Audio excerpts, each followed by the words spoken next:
Hi, welcome at Commerce Students Hub. Our motto is to learn accountancy and commerce subjects by clearing all basic concepts. Today's topic is NPO's numericals only of cost of goods consumed. Please be continued. Good morning, my friends. Namaskar. Welcome once Thank again you. in my YouTube channel Commerce Students Hub. Good morning, आप सभी का स्वागत है मेरे इस commerce students hub में, जहां पे आपको क्लास 11-12 का अकाउंट्स, बिजनेस स्टडीज पर स्टडी मटेरियल्स आपको प्रोवाइड करवाए जा रहे हैं। ठीक है, तो प्लीज आप कंटिन्यू रहिए और पूरा वीडियो देखिए ताकि आपको अच्छे से समझ में आए। स्टार्टिंग के 1 मिनट 30 सेकंड देखकर आप पूरे वीडियो का अंदाजा मत लगाइए, पूरा वीडियो देखिए एक बार और फिर अगर ना समझ में आए तो कमेंट सेक्शन में जाकर आप हमें कमेंट कीजिए। ठीक है, आज जो हम करने जा रहे हैं ये इससे पहला पार्ट था एक न्यूमेरिकल्स ओनली का। फर्स्ट हम जो करने जा रहे हैं चैप्टर 1 क्लास 12 एनपीओ अकाउंटेंसी का, नॉट फॉर प्रॉफिट ऑर्गेनाइजेशन, उसके आधार पर जो प्रॉब्लमेटिक क्वेश्चंस है, जो न्यूमेरिकल क्वेश्चन है, उसको सॉल्व करना कैसे करना है इसको सीखने जा रहे हैं। ठीक है, तो इसका जो फर्स्ट पार्ट था जिसमें हमने एक बार रिव्यू क्लास लिया कि उसमें किस तरीके से हम कुछ एडजस्टमेंट है उसको हम कैसे करते हैं ताकि हमें ये जो क्वेश्चंस हम करने जा रहे हैं उसको आसानी से कर सके। ठीक है, तो अब हम चलते हैं अपने टॉपिक पे कि कैसे हम आगे अच्छा एडजस्टमेंट का यूज करके, जो पिछला हमने रिव्यू क्लास लिया था उसमें उस रिव्यू को यूज करके कैसे हम एडजस्टमेंट को करते हैं। ठीक है, तो टॉपिक वाइज टॉपिक करेंगे। जैसे पहला जो फॉर्मेट मैंने बताया था फर्स्ट पार्ट में कॉस्ट ऑफ गुड्स कंज्यूम्ड का, तो उसी चीज को लेकर आज ये क्वेश्चन आया है आपके सामने। ये क्वेश्चन क्या कहता है ध्यान से देखिए, अगर लिखना है तो लिख लीजिए। ठीक है, पॉज करके आप लिख लीजिएगा। तो अब यहां देखिए लिखा है क्वेश्चन में, from the given statement determine the amount to be debited और to income and expenditure account for the year 2019-20।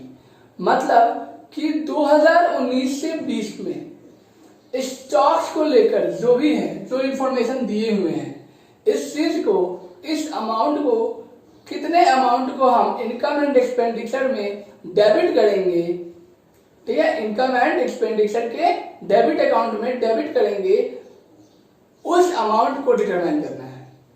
ठीक है, इस गिवन इंफॉर्मेशन को लेकर, और फिर कहता है also show the above items in the income and expenditure account and balance sheet.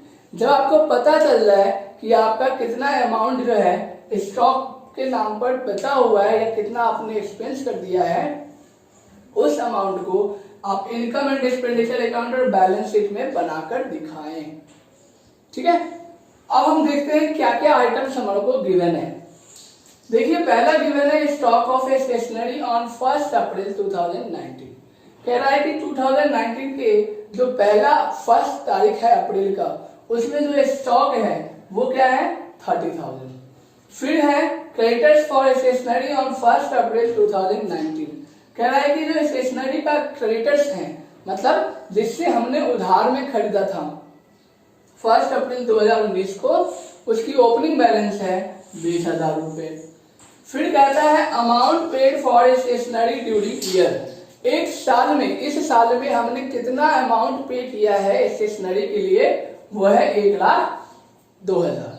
फिर क्वेश्चन है स्टॉक्स ऑफ स्टेशनरी ऑन 31 मार्च 2020 को जो स्टॉक हमारे पास है वो कितना है 5,000।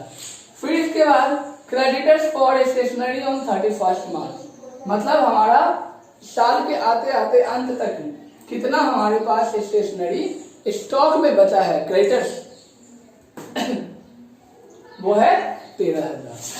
ठीक है, अब इसमें हम पहचानेंगे कि कौन स्टॉक बिगनिंग है और कौन एंड। तो जहां पर 1 अप्रैल लिखा है वो समझ जाना वो बिगनिंग है।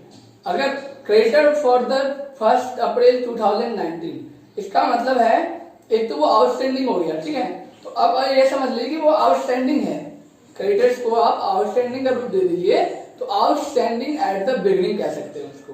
तो creditors of stationery at the beginning, और जहां पर 2020 लिखा है, 31 मार्च 2020 लिखा है, ठीक है, वहां पर लिखिएगा आउटस्टैंडिंग एट द एंड, मतलब या फिर रिसीव्ड किया है एंड, अगर लिखा हुआ 31 मार्च 2020 तो received in advance at and, अगर लिखा है 1 अप्रैल 2019 तो आप कहोगे received in advance at the beginning, ठीक है। इस तरीके से आप क्वेश्चंस को यहाँ पर फॉर्मेट में पुट आउट करोगे। अब इसको कैसे हम करेंगे वो चीज देखते हैं, ठीक है।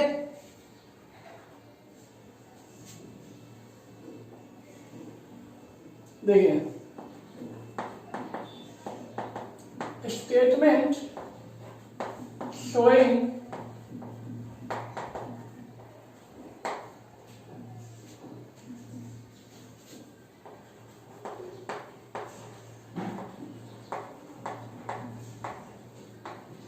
goods consumed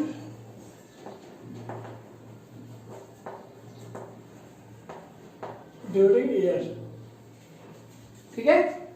यहाँ पर जो स्टेटमेंट है वो आपको दिखाने जा रहा है कि इस साल आपने कितना गुड्स कंज्यूम किया है इस साल का, ठीक है। 2000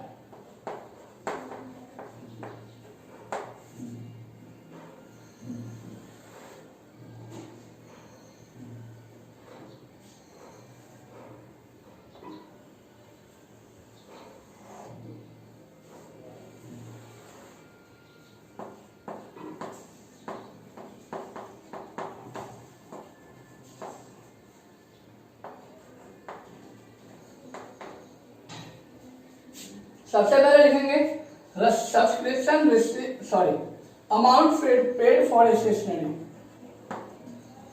अमाउंट पेड फॉर स्टेशनरी,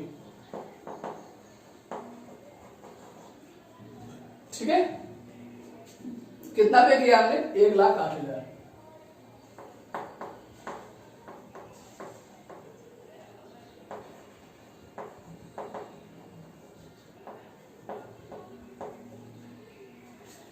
इसके बाद हम इसमें हम क्या ऐड करेंगे, क्या लेस करेंगे? ऐड, मैंने कहा था स्टॉक एट बिगिनिंग और स्टॉक एट एंड। स्टॉक अगर बिगिनिंग में है तो उसको हम ऐड करेंगे और स्टॉक एट एंड है तो उसको हम लेस करेंगे। तो यहां पर लिखो स्टॉक एट बिगिनिंग, मतलब बिगिनिंग का मतलब 1 अप्रैल 2019। तो स्टॉक एट बिगिनिंग कितना है? 30,000। तो आप यहां लिखिए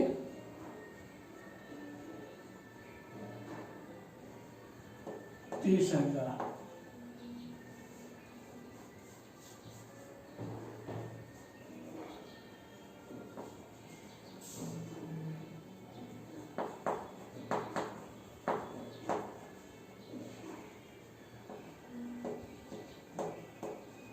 ठीक है। फिर इसमें आप ऐड क्या करेंगे? इसमें और ऐड हो सकता है outstanding at and, outstanding at and. अब यहां देखिए आउटस्टैंडिंग क्या है? क्रेडिटर्स। तो आउटस्टैंडिंग जो एंड में 31 मार्च में है उसको हम ऐड करेंगे।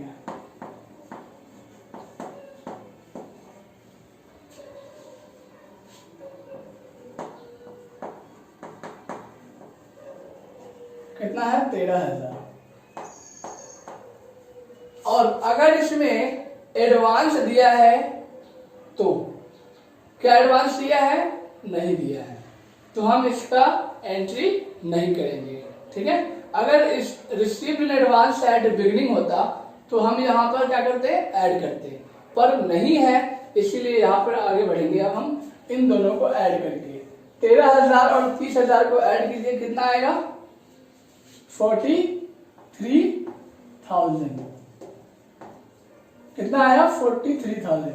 अब इन दोनों को ऐड कीजिए, दोनों को ऐड करने पे कितना आता है? 151,000, मतलब 1,51,000। अब इसमें हम क्या लेस करते हैं वो देखिए। लेस स्टॉक एट एंड मतलब एंड कितना है 31 मार्च। स्टॉक एट एंड कितना है 5000। ठीक है, फिर देखिए आउटस्टैंडिंग एट बिगिनिंग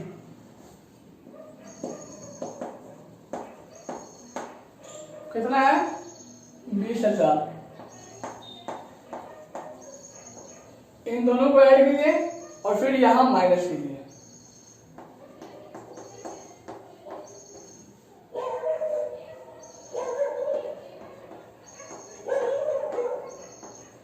एक लाख 76,000 1,76,000 आया। ठीक है, और ये बताएगा आपको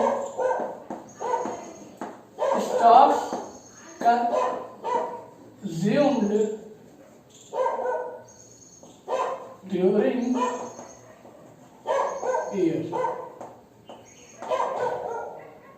2019 और 20। ठीक है, और ये अमाउंट जो है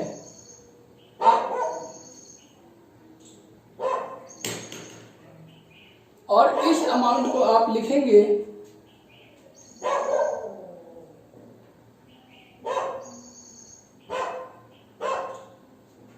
I'm so sorry।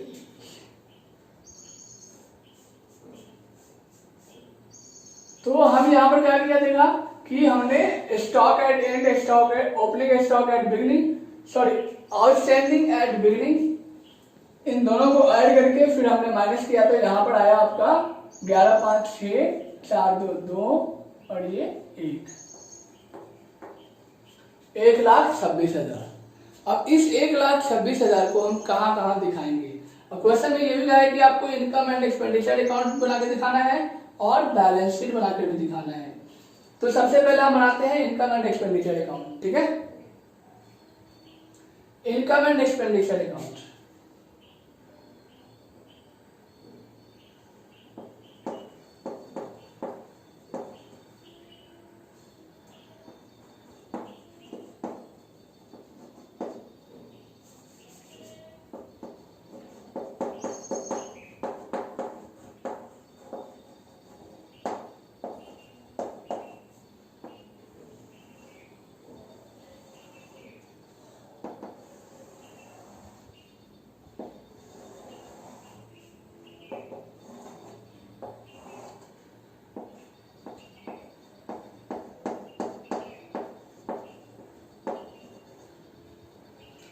Except of income and expenditure account, amount फिर आ जाएगा आपका इनकम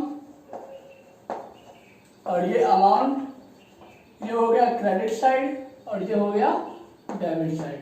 आपको बताया था कि जो स्टॉक कंज्यूम्ड आ गया यहाँ पर 1,26,000, ये 1,26,000 कहाँ जाएगा इनकम एंड एक्सपेंडिचर अकाउंट के एक्सपेंस साइड। ठीक है, स्टॉक्स कंज्यूम्ड 2। ठीक है, तो यहां आ गया आपका 1,26,000।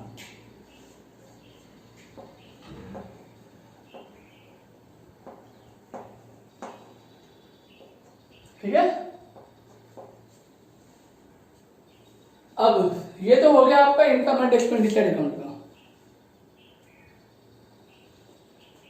अब इसे हमें दिखाना है बैलेंस शीट में। तो बैलेंस शीट में हम कैसे दिखा पाएंगे।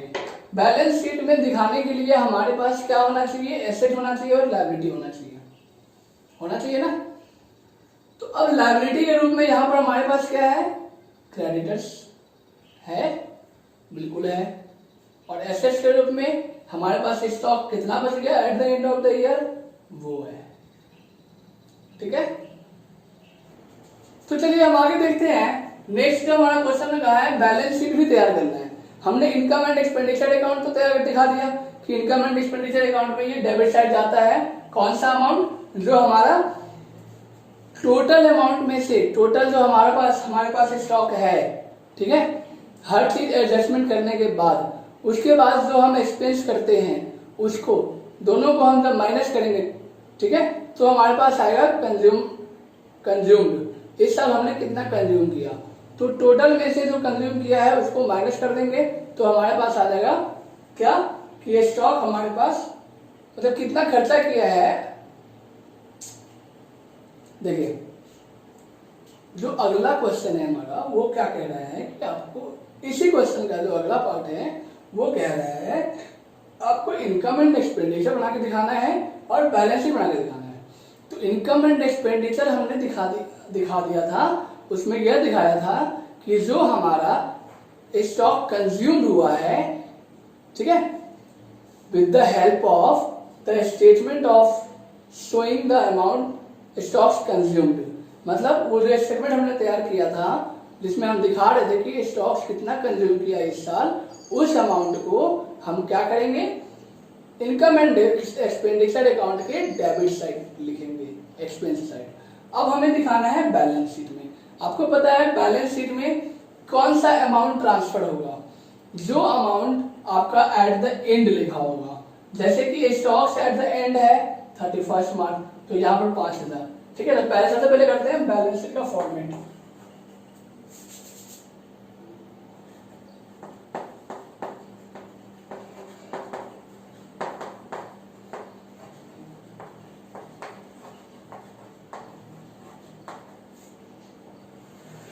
ठीक है,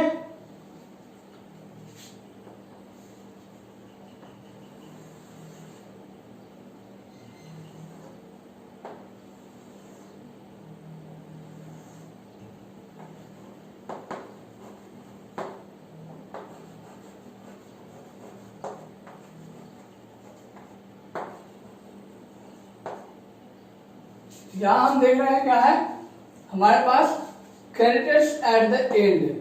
यहां लिखेंगे क्रेडिटर्स, बिगिनिंग वाला नहीं लिखेंगे, बिगिनिंग तक लिखेंगे जब हम कैपिटल ओपनिंग निकालना चाहेंगे, अभी बिगिनिंग का नहीं लिखना, अभी लिखना है closing stock at the end.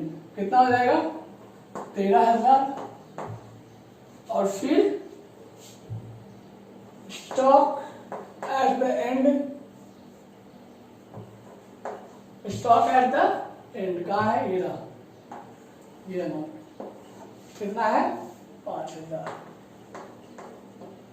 ठीक है, बस हो गया।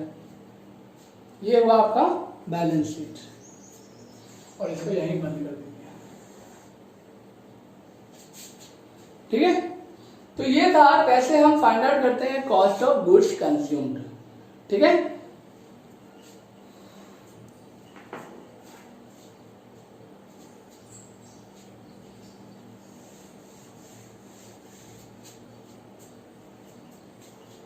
आज के लिए इतना ही।